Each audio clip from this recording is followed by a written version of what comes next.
Hey everybody, this is Rev J with Rev J Rides. You might wonder what I'm doing today. Well, it turns out today I went to visit my father. He lives in another county. He lives in Lawrence County. I'm in Giles County right now. I used to work in Giles County, so I rode through here just to kind of reminisce about the old days. It's a pretty ride. I'll talk about some of the ride in a minute. But I want to talk about fathers. Fathers and sons, actually. I went to help my father today because he needed some help on his land. He owns a little piece of land on a river and wanted to work on the land and make it usable for picnics and things like that, especially the part right down by the river. It's really pretty, but there is a lot of work to do, work that he couldn't do on his own. He's starting to get up there in age. Of course, I'm no spring chicken either, but I'm able to do a little bit that he is not able to do. Together we can do so much more. It is a good thing when a father and son choose to work together for their common good. You know, in the Bible there's a place that talks about a father and son. It's the parable of the lost son.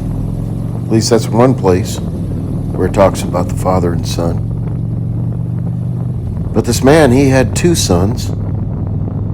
And the younger one said to his father, "Father, give me my share of the estate." So he divided his property between them. When he gave the one portion to the youngest son, that son decided in a little while that he was going to set off on his own. And when he did, he squandered the money. It didn't take him long. Right after he squandered the money, there became a famine in the land. And the next thing you know, this Jewish son was feeding pigs for a living and still wasn't able to make a good enough living by feeding the pigs. That's something that Jewish men don't do. They don't feed pigs. They don't touch pigs. But in this case, he couldn't even make a living doing that, so he literally was willing to eat the same slop that the pigs were eating, just so he could fill his belly with something. The Bible tells us that he came to his senses and said, a lot of his father's servants have food to spare. It would be better to be a servant of his father than to live the way that he had been living. So he came up with a plan to go back to his father and say, I know I don't deserve to be your son, but I'm willing just to be a servant. Hire me like one of these other guys so that I can at least eat normal food. So he set off. And when he was close to the home, his father looked out and saw him and recognized him. His father didn't hesitate. He ran straight to him and threw his arms around him and hugged him and kissed him and started to throw a party for him. Hey everybody, come bring me a ring to put on his finger. Come kill the fatted calf. Let's have a party. I felt like my son was dead, but now he's alive. And so they celebrated. Really, that's a picture of us and God in a lot of ways. We're a long ways from where we're supposed to be. We don't do the things that we ought to do. We squander the things that God gives us. We wreck our lives many times. And then when we come to our senses and turn to God the Father, He welcomes us with open arms because He does love us. He wants us to come to Him. He's not mad at us. He's not going to whoop us or be mean to us.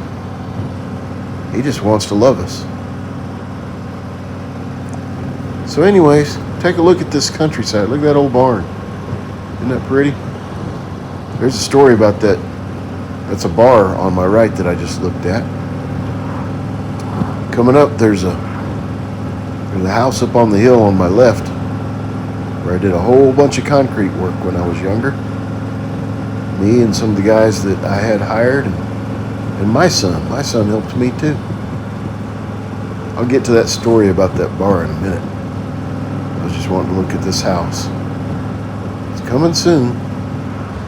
It's the house up a road all to itself on the left, not on the right.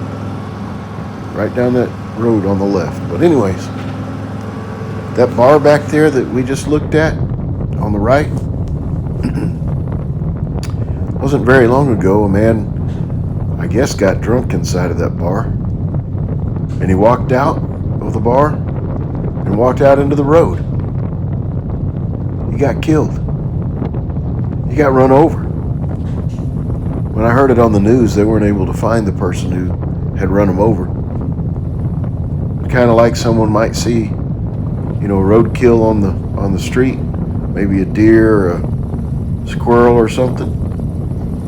The next car came up and saw a human being like that. Oh my goodness, I can't believe that somebody would do that and just keep on going. Who knows, that person might have been drunk too. That's a sad, sad story. This is such a pretty ride between Pulaski, Tennessee and Columbia, Tennessee.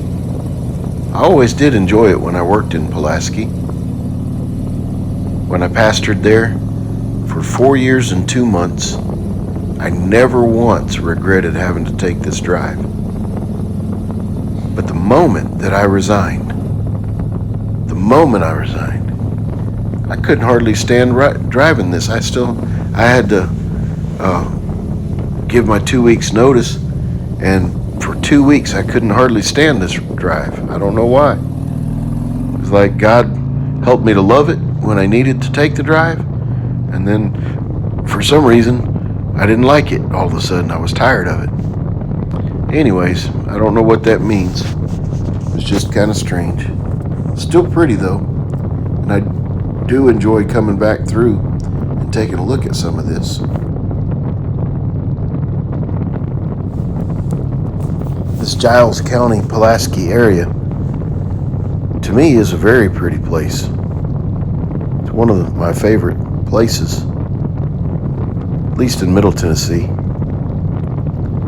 When I used to drive this drive, I used to just praise God as I was driving to and from Pulaski. I spent time thanking Him for His creativity and the beauty in His design. And I just loved this ride. I didn't get to ride it though on a motorcycle back then. For a few years there, when I was working for that church, they couldn't afford to pay me enough that I could afford to keep a motorcycle. So I sold mine and just rode back and forth in an old car, which is fine. You do what you have to do. Hey guys, if you would, I'd like to ask you, please hit like, share, and subscribe. That would be helpful to me. God bless. Have a great day.